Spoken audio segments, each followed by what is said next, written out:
walking on sand and holding your hand. Feel like a tourist in my own homeland, in my own homeland.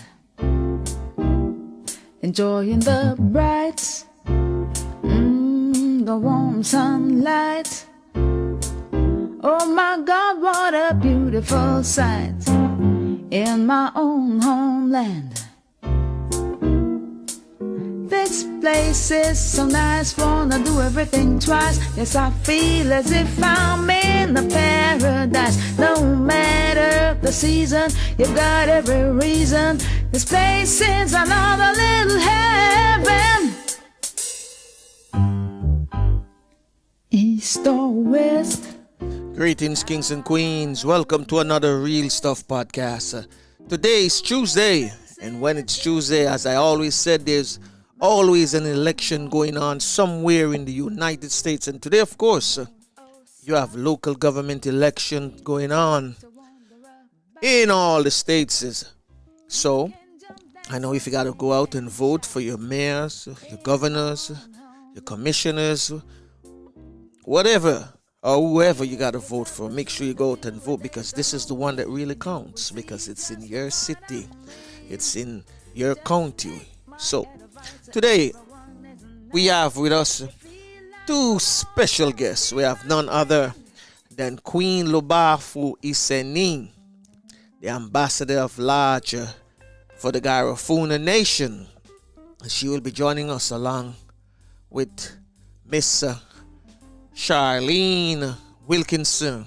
She's a lecturer in the University of Guyana. So we're going to be chit-chatting this morning on the Indigenous outlook. So, in case you got to get your tea, your coffee, whatever beverage you have this time of the morning, I'm going to give you some time to go catch it until I have my co-host who's going to join me in a few minutes. I say up, up, up.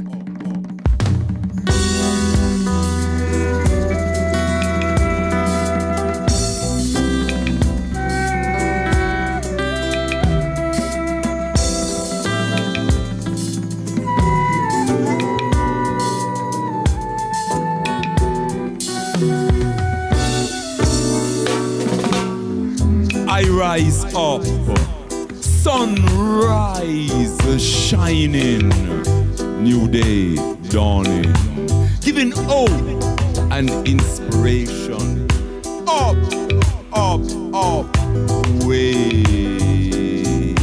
up. Give thanks for blessings, great and small.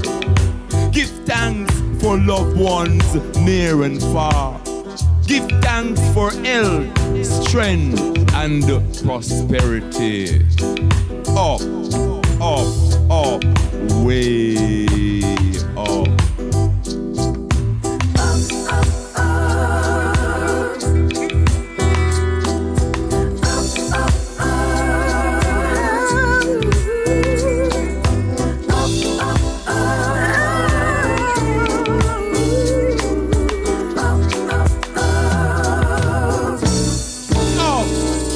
Like one, standing straight and strong.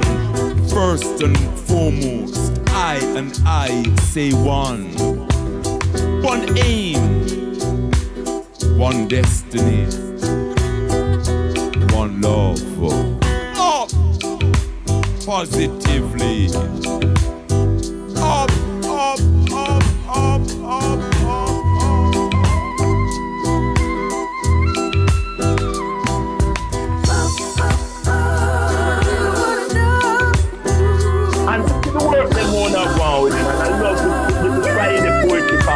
I love it. I endorse it.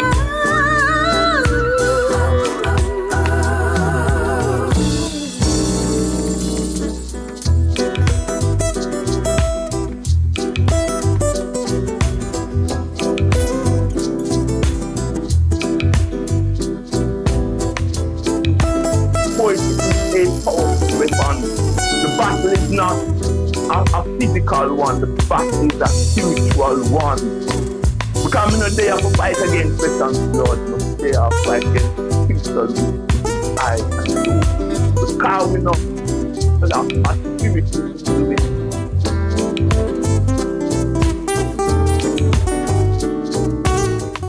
Yes. Up. Oku Honora. Up. I got with me this morning, as I said, the Queen Lubafu Isieni. She'll be joining me along with Charlene Wilkinson. And Queen Lubafu presently is traveling and she's in Guyana this morning. I got Courtney here with me, so top of the morning, Courtney, top of the morning. What's up? Yeah, top of the morning, Franco. Top of the morning to the listeners and viewers and to our special guest this morning. What's happening in your neck of the woods, man? Well, in my neck of the woods, well, it's like, you know about the weather all the time. It's about 53 degrees. Wow, getting chilly. Outside and, yeah. I know a change. Yeah, but just to even to highlight the climate change, the UN Climate Change Conference in Glasgow. You know, that started on the 31st of October and will end on the 12th of November. You know, and this is a very important conference, and it's called COP26, meaning the Conference of the Parties. And, you know, we expected, I think I saw the Prime Minister of Jamaica addressing a conference in a meeting. Okay. You know, I'm talking about that, you know, the third world countries, you know, really need more funding to battle the climate change and all of that. So I think that's going to be very interesting over these few days. Yeah, that's true. They really need funding to do a lot of stuff, you know. And I see the Prime Minister Barbados, you know, again making her rounds, sounding off again, you know, everything needed, like, you know, funding for infrastructure and things like that. Let's see if they help out the smaller countries, you know. We're not going to even say poorer countries. We want to say the smaller countries because them are the big giant, you know, the industrialized countries, them. And climate change right now is really serious, you know. Yeah, it's very serious, you know. I mean, we being like, you know, in the coastal areas and being islands in the Caribbean, you know, will be affected most if things are not curbed and changed. You know, if we don't send a serious change, then, you know, our people must really realize that this thing is serious and they need to do what, you know, needs to be done. Yeah. You know, like especially in Jamaica, I think that, you know, they should be planting more trees. True. Yeah, because, you know, that will help, you know, to help a whole lot. I saw on the news Sunday morning where they were showing you in this state, I don't remember which state, but they're showing you the sea level, oh, it keep coming up, and there was this guy I talked about himself, and him is a youth. He remember when the sea was far away from the shore, and now it's like basically must be about five, but maybe about 50 yards away from the roadside. And the man said, boy, this is how serious it get, because it's like the water keep coming up, and pretty soon all of the buildings them along the shoreline might get eat up by just the water itself. Yeah, man. They show the roads, you know. It get serious for true, man. And I don't know, some of these guys who are politicians, some of them will be running today, you know, because they have like county election, governor's race. Some of these same politicians, people vote them in time and time again. And it seems like them don't even, them have a deaf ears when it comes to climate change. And them don't realize, so the weather itself has changed more and more. Yeah, but they can just take a look back into history, you know, and they know, you know, there was a time when, you know, ice covered the whole land. Whole places, you know, people had to and darkness cover the whole place. And people have to be, doing all sort of things to survive. Mm-hmm. And so we're getting back right into that situation. Yeah. Dinosaur stage, age, eh? Yes, because, when you hear that glaciers in the Antarctic, it's just melting. Because, everything in our environment, plays a great role in it. Just like how we know that animals and wildlife play a role in the ecosystem. Yeah. It's the same thing. Oh. Let's see if them, if them are gonna just, cause they said name what, CAP 26. Yeah, that's what they call it. Yeah. So let's see what them are gonna go on with. Let's see if them really are gonna work like some cops. Yeah, them better open up them eyes and realize. All right, well, we're gonna play some more music and then see if we can bring in our guests this morning. All right, and okay, this one, let's go. I'm gonna touch this one from Tasha Williams.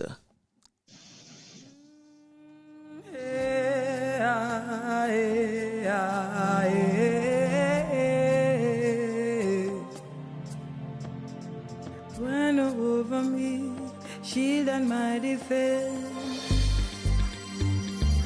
Cover me, cover me, cover me. Cover me, cover me, cover me, oh, cover me. There is a change coming. Don't you feel the wind blowing? I can feel the chill, evil on the rise. Will you take that pill or stand firm in its will? Your money, your name will not be able to help you. No, no, no. Fame or lame won't be able to save you. You got to be covered under the blood of the Almighty. You got to be covered, covered, covered, covered. You got to be covered, covered, covered, covered under the blood of the Almighty. Covered under His blood. Nothing here is strange. Mankind is deranged. He said this in His word, or didn't you observe? Nation rise against nation, famine and pestilence all around me. Oh, what a shift. The world is in a ditch. Mothers against their daughters, fathers against their sons. Oh. Watch out for the deceivers, proclaiming to be the Messiah. Wars, and rumors of wars. Still there is only one way. You got to be covered, covered, covered, covered. You got to be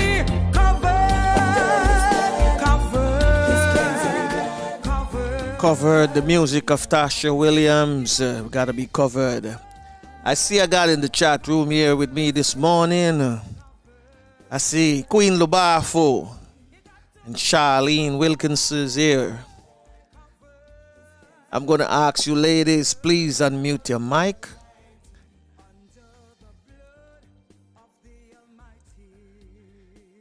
Top of the morning, top of the morning. Top of the morning, ladies. Top of the morning. Okay, how you doing, Queen Lubafu? Oh, top of the morning, Queen Lubafu. Good morning, Briti Binafi. Briti Binafi. I gotta catch them words. You have to teach me them language there. I see you. It's all about language, the language of love. Yes, yes, yes. I see you on a Caribbean voyage there. Yes, yes, yes. It's awesome, Franco. I'm trying to see if I could get on the laptop so you could see me more clearly. Uh-huh. But in the meantime, so the voice will work, you know. Yes, the voice going to work, But and I have some beautiful still pictures, that you sent me this morning of this black all water right, in yeah. Guyana. Plus, Guyana, yes, yes, yes. plus beautiful pictures of yourself and Charlene. Yes, yes, yes. Yes. Oh, she's a beautiful sister. This is I don't want to say the word magical, but a very spiritual time Uh-huh. of connecting. Beautiful, really awesome. Yeah. So without any further ado, I'm just going to go right into it and start out because Beautiful. I want to know more about your voyage. I call it a voyage. Voyage to the Caribbean. Pilgrimage. Oh, pilgrimage. Pilgrimage. There you go now. Yes, See, you even make it even bigger. Pilgrimage. That's right. All right. All right. So I wanted to introduce young lady Charlene to us this morning, and then you can start the conversation. Tell us what's going on after. Not so young, Courtney. No, this is Franco. Franco. Oh, Franco. Okay. Beautiful. It's so beautiful because part of my calling to be here in the Caribbean, in South America. Actually, you followed me, you tracked me, you and Flavius when I was in the United States. Remember that? And Garifuna woman, and it's a spiritual calling, which is according to Garifuna Duo, meaning the way of being an indigenous and African person, being. And so when the spirit calls, we call it a Hari, to do something or to go somewhere, you have to go. Because as you know, the Garifuna people are a nomadic people. You may or may not know that, And so what happened is that I got the calling. Once I arrived in Belize, I got the calling again, this time to come to Guyana. So I'm being obedient, and on being obedient, I started to ask because I knew intentionally I need to connect. We need to connect with the indigenous people of the whole world, and particularly those in the Caribbean and South America. So my beautiful sister's name came up over and over, and immediately I called her, and the rest is history. Here we are. And she could say more about herself. It's been a beautiful experience. And lo and behold, she told me about the love affair between the Garifuna people and the Lokono. I didn't know anything about that. Lokono, so everything when I is saw it. in alignment. I saw it, I was surprised too. Just this morning, a sister from one of the Amerindian communities, and she wants to come to travel 5 hours to come and look for me before I move on. Isn't that deep? True. So, Charlene? Yes. Welcome. First of all, I want to say that that love affair between Lokono and Garifuna is a linguistic love affair.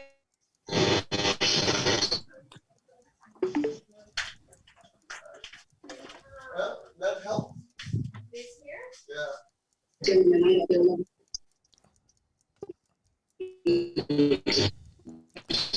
We're having some difficulties there. Yes, somebody. Flavius. I'll get the horse aboard later. I get this here inside.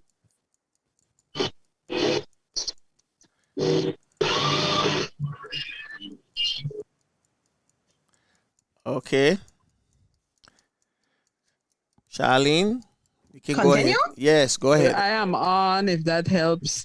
We always go ahead, have Charlene. these internet challenges, right? Yeah. but we're going to overcome it because we started with the coconut wireless first, remember? Yes. Yeah, so the link between the two peoples, Lokono and Garifuna, is that the languages are connected way, way back, over 200 years ago or more. Okay. And so there was a sense in which Garifuna and Lokono could be said to be sisters of each other. And I can't remember which one is the older sister. But if you read that article that I sent from the UN book, Okay. you will see. I wish I could pull it up and just pull some, but I didn't have it ready. The other thing about indigeneity is that I'm not indigenous from the ancient 6,000-year-old peoples. I would say I'm indigenous Creolese. And in a sense, that's kind of borrowing the word to mean my language and my sense of identity was created here. But I came as part of the African people, and I'm a product of an intermarriage between African and Chinese. Even though there are different races intermixed in my blood as well, the predominant ones are African and Chinese. But we in the Guyanese Languages Unit, we acknowledge our Creolese to be indigenous, our language, because this is where it emerged, in this space, and only this space. And where it exists elsewhere on the globe is because our people traveled from Guyana with their language. So it's an indigenous language, but our people are known, our more recent history is from Africa and other parts of the world. But the ancient indigenous, we have 9 nations in Guyana that are truly, we would say, truly indigenous to the country, because they've been here more than 6,000, some of them more than 6,000 years. Wow, that's a lot of time. And a lot of people, even Guyanese don't know that, because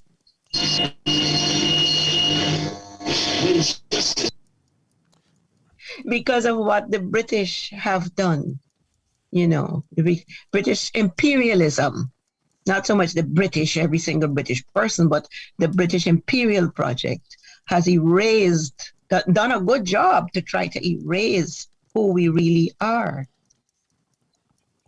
Okay. Sound interesting, really Just have interesting. patience with me. I'm getting on a laptop so you could actually see me. So I am here still, okay? So, Queen Lubafu, are you there? All right, I think here she comes on And a I'm laptop. just taking hold of the technology and I will switch from one device to the other, if you don't mind. That's okay? fair enough. That's good enough for me. Taking time. So what do you need to hear, Franco? Everything, from the voyage to the bottom of the sea, everything. Well, Everything. as you know, Guyana is on the verge. Guyana is one of the countries that people will need to look at in the Caribbean and in the region as a leader, and I'm very thankful to be here. And I want the Caribbean to know that that we need to have people-to-people collaboration and not just complain about what the imperialists did to us, but what we are going to do for ourselves, and not to wait for any government or any kind of entity to do it for us. So I'm just checking to see whether you are seeing me. Are you seeing me on the device?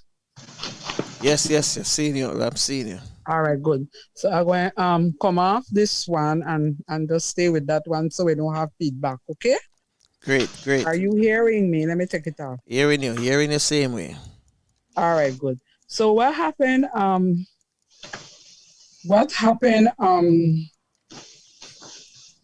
is that we will need to, as a people, as how you are doing this media, we will need to really be intentional Yes, we'll really be intentional. We need to really be intentional about our communication with each other, you know, Yes. because for too long we have been complaining and we have been criticizing, and that has really, what should I say? That has really destroyed our opportunity to connect with each other, people to people, the way we used to. We used to do that, you know. We used to do that before, even in the colonization process. We did it through our music, through our drums, through our dance. We navigated the shores like what I'm doing now. And I'm feeling that is a message that that I am being used to deliver by connecting and reaching out to others. And it's not unique about me. There are many others who are doing that.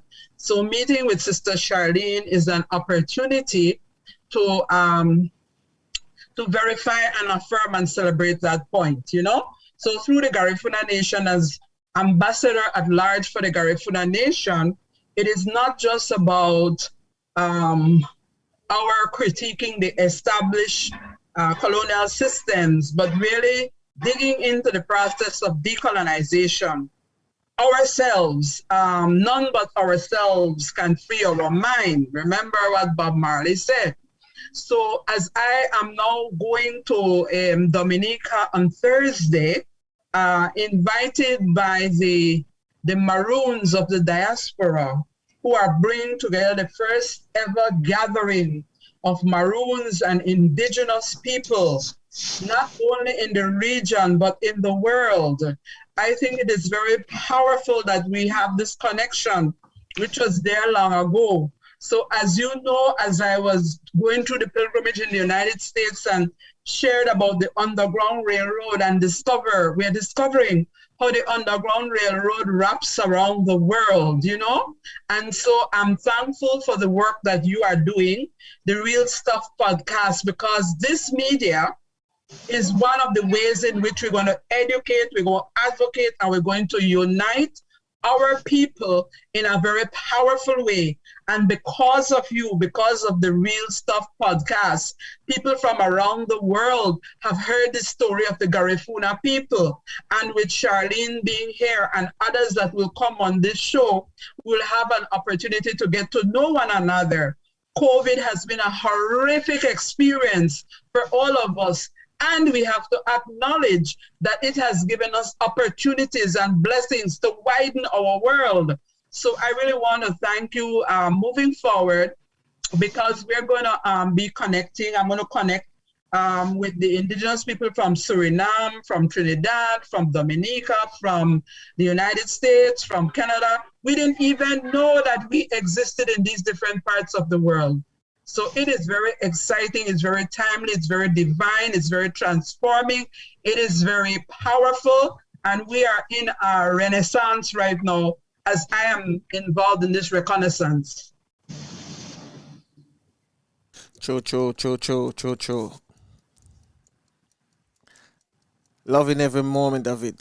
So Queen Lubafu, you there with me? You unmute your mic. Let me unmute you. All right, I got you now. You were mute for a minute. I'm not hearing you. Can you hear me now? Are you hearing me now?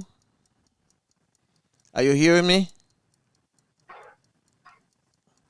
I'm not hearing you either, but are you hearing me? I think we lost connection of her. So I'm going to move over back to you, Charlene. Yes, sir. Okay, so tell me some more about the what you call them, the local something or another. Oh, the Locono people? Yeah, the Locono people. Well, Yeah, tell me more about them. The Locono people are one of the 9 nations, the indigenous nations of Guyana. Mm-hmm. And they live mainly in what we call Region 2, but they've moved all over Guyana now. But mainly they're concentrated in an area we call the Pomeroon. Mm-hmm. And their presence is really the most ancient, I think. No, the Warao presence is the most ancient. The Warao, there's another group called the Warao. Wow. Yes. What the University of Guyana did about 3 years ago is, well, actually the University of Guyana linked with a group at the University of the West Indies, went back to visit a village called Wakapau to find out what the status of their language was. And we found that the language, well, it was already known for quite a few years. The language is very, very endangered because just a few elders still speak it. And a few elders and a few baby children. Okay. And what University of Ghana would like to inspire in the people is that they need to ensure that that language doesn't die, so that more young children should be connecting with more of the elders, so that, you know, when you're with your grandparents, you end up talking like your grandparents. True. Unfortunately, we had the COVID-19 dilemma, and the elders became the most vulnerable group. So we had to protect them by keeping children away. But hopefully, you know, all is definitely not lost. And hopefully the local people, and I hope they could be listening to this, because it is only them that can bring their language back. No matter what we do in Guyana at the university, none of us speak it. They speak it. And they have to lead and guide, and they have to insist and make demands on people who have the funding and so on to help them put in the systems they need. They have to make the demands. And they have to show the example by, you know, keeping the language going. Okay. And with that, you know, it is known that when you start to revive your language, other things come with it. Other things come with it. So does the UN, the UNESCO, UN knows about these people as well too? Well, yes, the UN has its own language focus, and to the extent that the United Nations has declared 2019 was declared the International Year of Indigenous Languages. Okay. But I believe that there are thinkers in the United Nations that recognize the crisis we are in. And they have now designated the year 2022, the decade 2022 to 2032, as the International Decade of Indigenous Languages. Okay. Because I don't know, you know, yesterday the COP26 began, the ceremony. Yes. And we are realizing that the revitalization of languages is intricately connected to our go ahead. Intricate, it's interwoven. You cannot extricate the one from the other. To rescue the planet from what is happening now with extractive industries, fossil fuels in particular, we have to find the wisdom of the elders of those indigenous nations. They knew things about climate and about the planet that Western culture does not know. I mean, I would, this morning in class, where I was a little late coming in, I was sharing with my students a little bit of research a young undergraduate student did. He is from the Akawayo Nation, and he went back to his village and spoke with the elders in their language, because fortunately he speaks it. And he was able to gather some data to show that those elders were able to read the environment in a way our children, our Creole-speaking and Western-educated children can't. The elders would be able to look, they would look at the way a particular flower turns, the direction it faces. They would look at the time in which a certain plant decides to bloom. Okay. They would look at the way that birds move in the sky. they had that kind of knowledge that signaled messages to them about how the weather was going to behave. And that's just a little drop in the ocean of the possibilities for the wisdom we could find in indigenous knowledge, which is carried in the indigenous languages. Okay. So that's, yes, I usually say to people, as a coastlander, the product of settlers, I am here to serve the people. And I think what we can do as coastlanders, those who came as, enslaved, those who came as enslaved Africans, the Garifuna have another story, but those of us who came have much to learn from the indigenous peoples. All right. I see Flavius putting up his hand, so let me see if I can bring him in, like he want to ask a question. Flavius, unmute your mic. Let me hear you. You want to go ahead now, ask a question?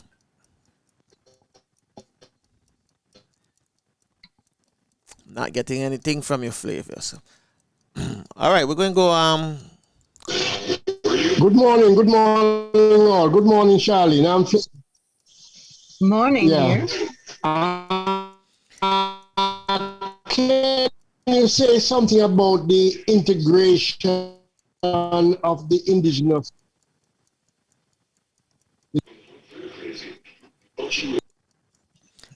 We're not getting you clearly now. Can you hear me now? Yeah. A little bit, yes. Try again. Chat too. Yes, I am asking, can you say something about what kind of integration there is between the indigenous people?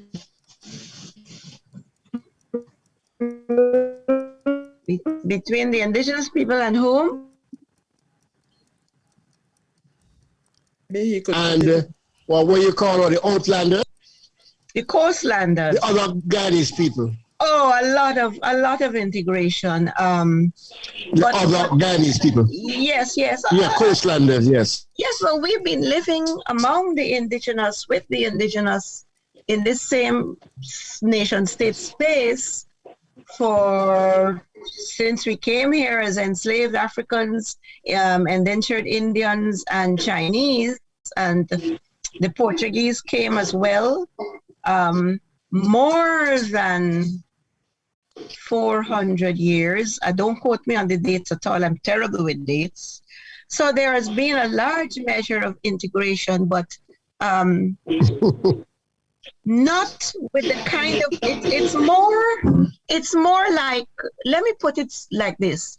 It's more like the indigenous were forced to assimilate to our coastland settler culture without us doing the requisite understanding.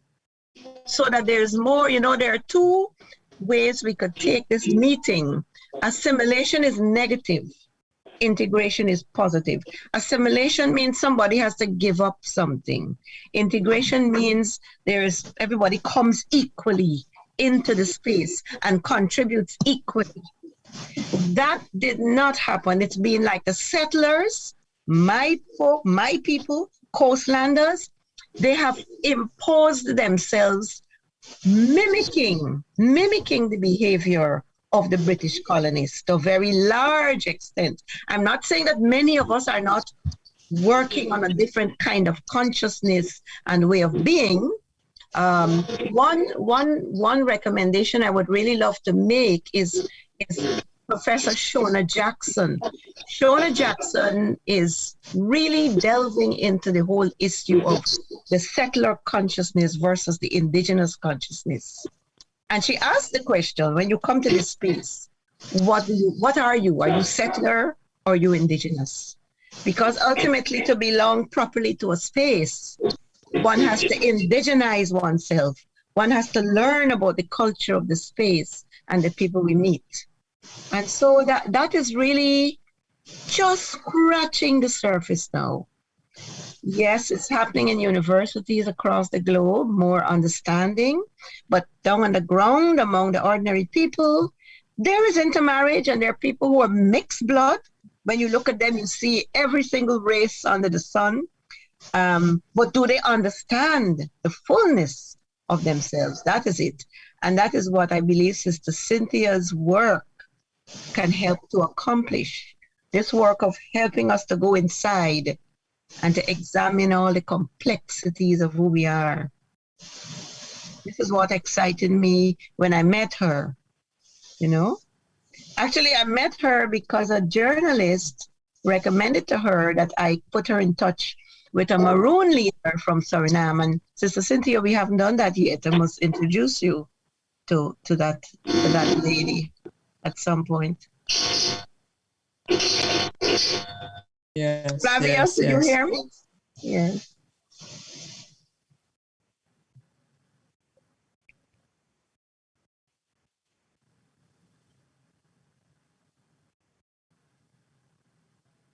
Okay, okay. So let me ask you a question, Charlene. I have a question to ask you. You mentioned 8 nations, right, of indigenous people there in Guyana. Nine. Okay. Yes. Yes. You mentioned 9. Okay. So are these villages people allowed to visit them freely to see their work? Interesting. Yeah. No. That's a good question. And before I even answer that one, I want to say there were many more than 9. But with the coming, there were hundreds of peoples here. But with the coming of Columbus, and Sister Cynthia, forgive me, but I have to keep reiterating. Our professors remind us what a graveyard of languages this space is because of the genocide committed by Columbus and his soldiers and the people that came with that European invasion. But yes, in order to enter an indigenous village, one has to have permission from the Ministry of Indigenous Peoples Affairs and the Tushao. If one knows the Tushao, one can probably make contact with the Tushao. But on the books, it is you really should go through the Ministry of Indigenous Peoples Affairs and get a permit to visit that village. Okay. Just that village in particular, or all the villages? Any indigenous village. Yeah. Yes. Okay. Any indigenous village. You know, I would say this, even though you didn't ask me, I believe that our African villages deserve the same kind of respect and attention, but they don't get them. Mm-hmm. Because Guyana, let me tell you something about Guyana. Guyana is the only space that enslaved Africans coming out of slavery bought their villages that they helped create, work that they helped to do to make this place livable. They had to turn around and buy those villages from the colonists and settle them themselves. So there's a whole range of African villages along the east coast and west coast of Guyana that are settled and built by African people. So one of the issues to my mind for reparations should be the respect to those villages. Okay. Go on, take over for me, please. Just one thing here. Can I go ahead, Franco?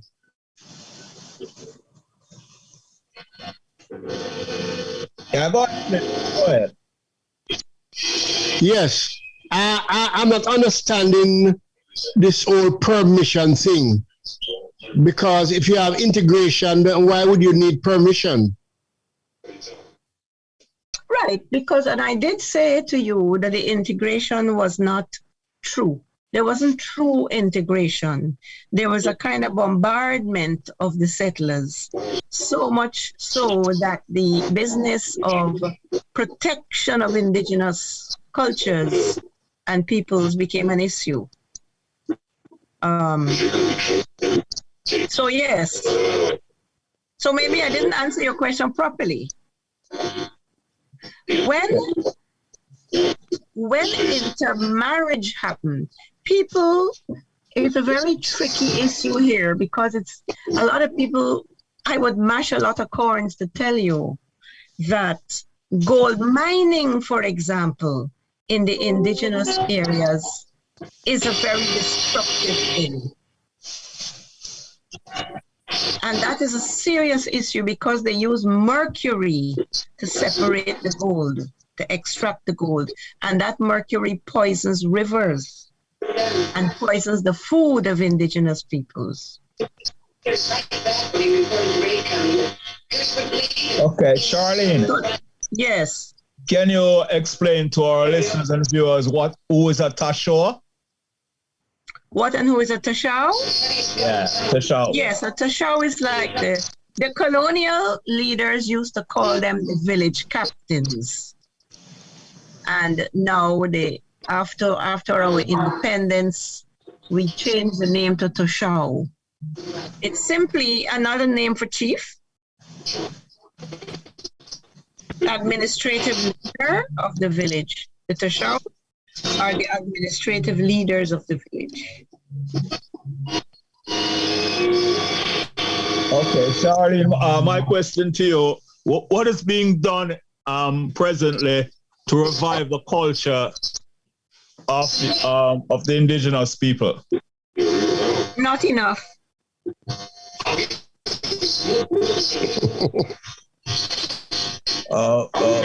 So what do you think is need to be done then? Well, what needs to be done is that political leaders, including the Tashaws themselves, need to stop paying lip service to culture and start demanding the necessary support systems they need to first put the languages in the schools, create more opportunities for using the languages, pushing the reparations case, because African people are pushing the reparations case, but I don't see enough of the indigenous peoples of Guyana pushing the reparations case. I see it in North America, but I don't see it enough in Guyana. I don't see it strongly in Guyana at all. But if I would like to Yes. add to support that, Charlene, because that's a campaign of the Garifuna Nation. And that is why I am here as ambassador at large and going to the gathering in Dominica. And that's the exactly point that we are making, that we were here before the colonizers came.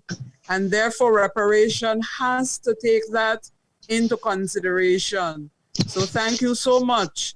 The other point we are going to pushing is Haiti. The Haitian Revolution occurred first as the first African Black nation in this region. So thank you. Yes. I just wish I could come to Dominica with you, but I have to teach. Oh, please come. We can work it out. Let's talk about it after this program. Yes. Okay, it's urgent. I think you should. Yes. I see Can you hear me clearly? We're hearing you clearly now. The noisy technology has stopped. Wonderful. So because guess what it's much- happened? It's very powerful that it warms my heart. You know, when you and I talk, you say you just want to hug me and kiss me the first time, right? Yes. That's the way I feel, because it is so refreshing that universities of our region, our own university, is having this kind of conversation. Because in the case of Belize, as I have shared on this program and with Flavius and others and Franco, most of the researchers that we meet in our country with indigenous people are from the United States, Canada, Europe, and they do not look like me and you. Not even talk about love, but even the mindset. So this is very powerful. that we are having this conversation so that we can connect and move with University of Guyana, University of the West Indies, our scholars from around the world, academia and activism.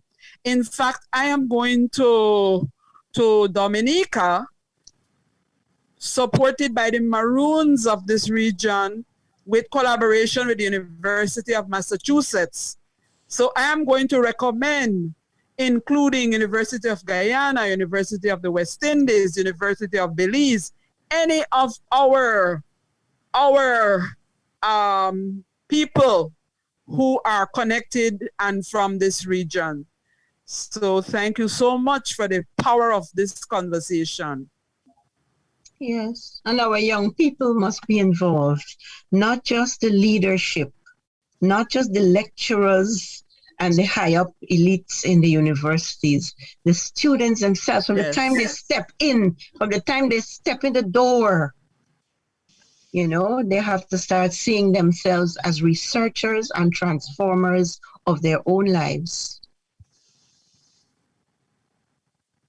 That's true, and that's the conversation we are having. I am having here too at the University of Guyana. In fact, a lot of the work that we are doing through the Garifuna Nation is with young people, not necessarily or only those who are doing doctoral degrees, but having a conversation with the University of the West Indies, Dr. Hilary Beckles, whereby we can have this connection with the students. One time, it's possible in all the disciplines in the universities that these students' curriculum can be aligned with concrete situations that are happening in our countries, in the countries that they come from. In the case of the University of the West Indies. In the case of Guyana, the same thing. We, Guyana and Belize, have many similarities. So as you and I are speaking, there are many young people, thank God for virtual learning, who are interested in being a part of the University of Guyana program. So it's just a blessing.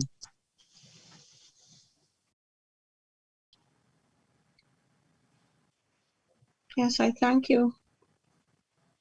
New section that we call Carifican, which is Caribbean and African Youth Voices, where the youth get the youths in.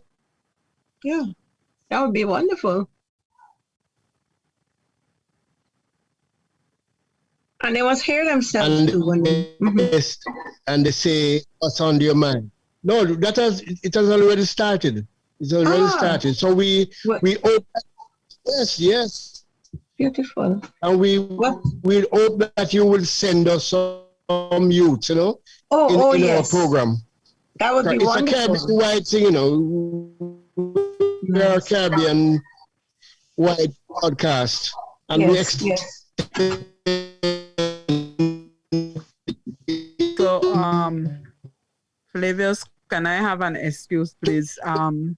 You can go ahead with our sister Charlene. I have the challenging I will responsibility send you of taking a COVID episodes. test. Let you see what has been happening. Because basically our start out is that we say we invite you to the program. Oh yes. Thank you very much, Queen Lubafu, for being here with us. So I will leave you with Sister Charlene. And we hope that we'll be able to. Thank you very much. And as usual. But basically, I think that I've given. Thanks you very, very much. And thank you too. I think I've given you a basic framework from which we can jump and bring young people in. So I'm grateful for the invitation to speak here today. Thank you so much for inviting me. Yeah, man. Thank you very much. All right. One more question I have. Do you have any questions? As it relates to sports and you entertainment. Have any questions before I leave?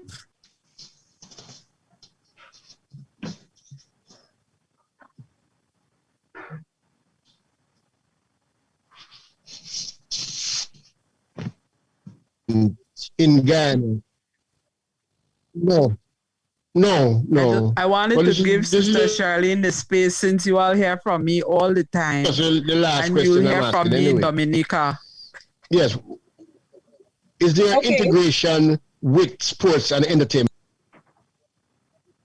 You mean is sports and entertainment are the two things integrated? Or you're talking about indigenous peoples?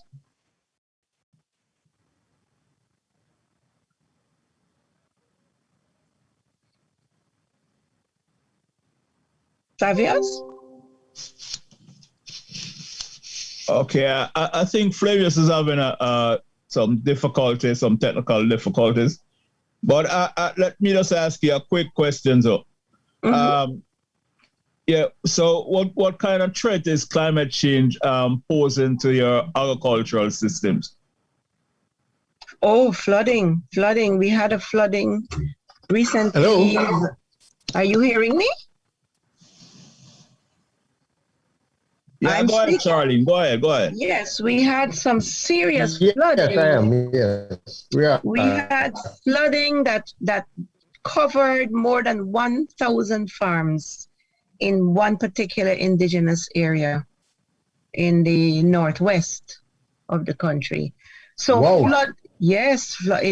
it's really serious. I mean, that if you watch that opening ceremony of COP26, yes, the young people are touching the surface of the dilemma, but the planet is in serious trouble. And yes, in the individual nations, we're feeling it.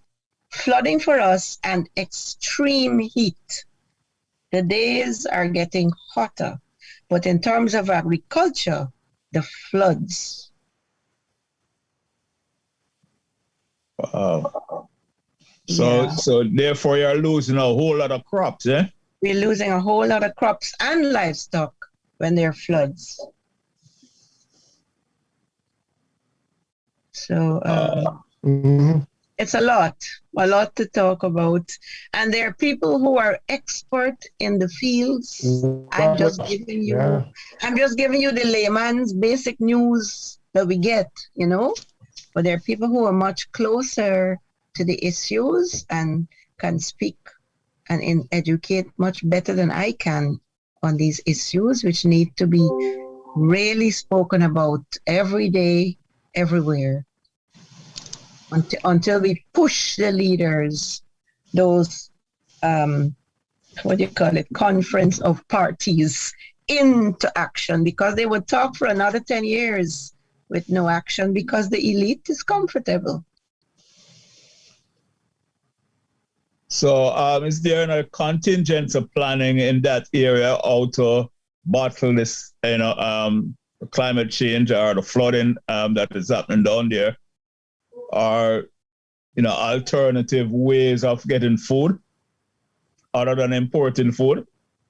Right. Well, that area now, I wouldn't be able to speak about. I don't know of contingency plans, honestly, but I'm not saying that they don't exist. Okay. Mm-hmm. I have to prepare for a class in a few minutes, but I really appreciate being here. I love the song you played at the beginning. Oh, wow. Yes. Up. Can you remind me who that singer was? It's a poet. He's a poet. Oku Onora. Oh, that was Oku Onora's poem? Yes. Somebody had put it a song? Yeah. No, he's the one that is on it. No, I don't think I heard Oku. Oh, you're talking about a song. Okay. Yeah, song but I was didn't hear Oku Onora. Okay, we had a song that was played called Covered. That was done by Tarsha. But could you send done me, by Tarsha Williams. do you mind sending me Oku's poem?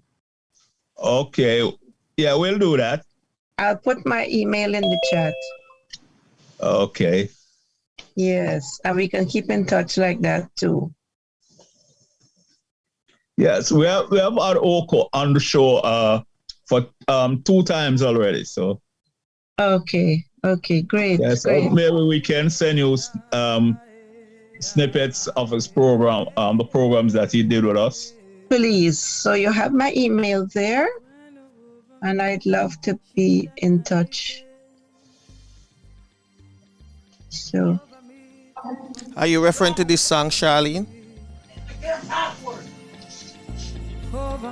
Yes. Yes. Okay, Cover Me from Tasha Williams. Mm-hmm. Okay. You played that today, didn't you? Yes. I'll send it. I will send it to you then. As well, and send Okay. Oku's poem too. Okay, no problem. Yes. No problem. Good. Thanks a lot. Okay, yeah. Thank you very much too for your time. All right. Bless. You be strong. All right, you too, and be careful. Yeah. Guidance. Yeah, bless. Bless. Fame or lame won't be able to save you. You got to be covered under the blood of the Almighty. You got to be covered.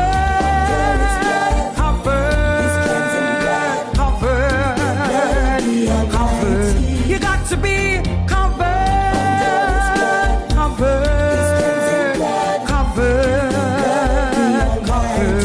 under the blood of the Almighty.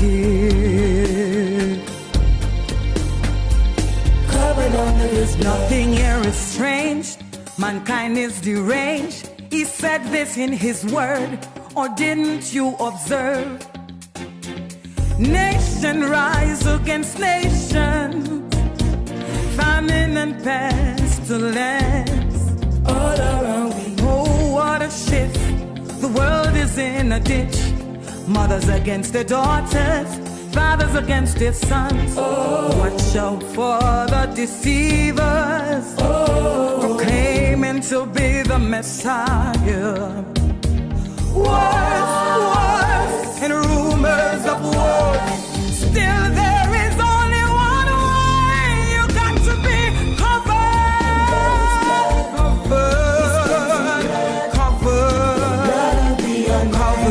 You got to be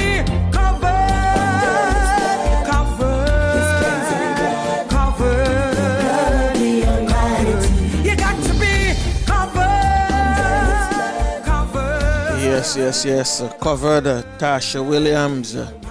Courtney, if you don't mind. If you don't mind, Courtney, give me the summary, please. Okay, today on the Indigenous Outlook, we spoke with Queen Lubafu and Charlene Wilkinson, and they highlighted the linguistic connection, between the Garifuna people and the Amerindians in Guyana. Yeah, we also spoke about, the intertwining of those languages. And we look at the culture of the people. We spoke a little about the culture, but the highlight of the day was about how climate change affected the people in Guyana. With flooding, destroying their crops. And we also spoke about, the things that can be done. And, we spoke about culture too. And we are told that politicians in that region is not doing enough to revive the culture of the people. So we understand too that, culture plays a very important role in the development of a people. And we see, why all this intertwines, because language is a part of culture. So people communicate with their language. They get together through language.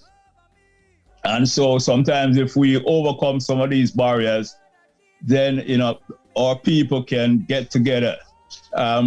Queen Lubafu also spoke about her pilgrimage, to try and get the Garifuna Nation people and the indigenous people together. Then just people around the region and in the world, as a matter of fact. So that's it. Back to you, Franco. Yes. Thank you, Courtney. So I want to thank all our viewers this morning, those in the live chat room who participated. I see Kennedy there from down Kenya, and I see the Thinking Being there as well. And for all the other participants, we thank you. If you haven't subscribed, just please remember to subscribe, like, and share the video. And the object of this channel is to educate you and to entertain you as well. All right, and the Real Stuff Podcast, remember, it is your Caribbean podcast. So live and love every moment of your life and be grateful for each new day. Cherish your family and friends and bless others to keep the faith. Never lose hope, and remember, prayer changes things regardless of what religion you belong to. You must pray and continue to pray. So on behalf of my podcasting crew, Max Wanette, Flavius, Courtney, Francine, and myself, have a joyful morning, a joyful afternoon, evening, depending on your time zone. Just make sure your day is joyful. And I'm going to ask Queen Lubafu to say Our Father in the Garifuna language, and Tafina will take on myself to take us out of here. Until then, walk safe.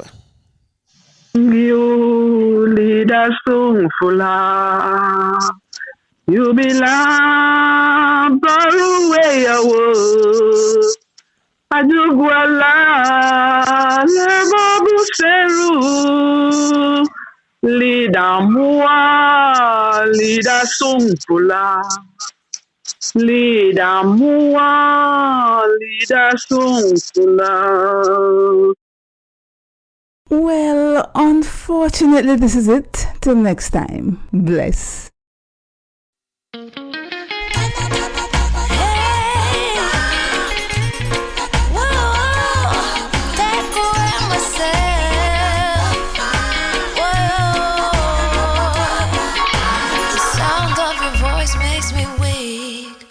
All you gotta do is just speak. One word is enough. Well, unfortunately, this is it. Till next time. Bless. I no longer do what I was gonna do, but you're no good for me. That's why me know what set me if it could flee. Me have to take away me say. Me have to take away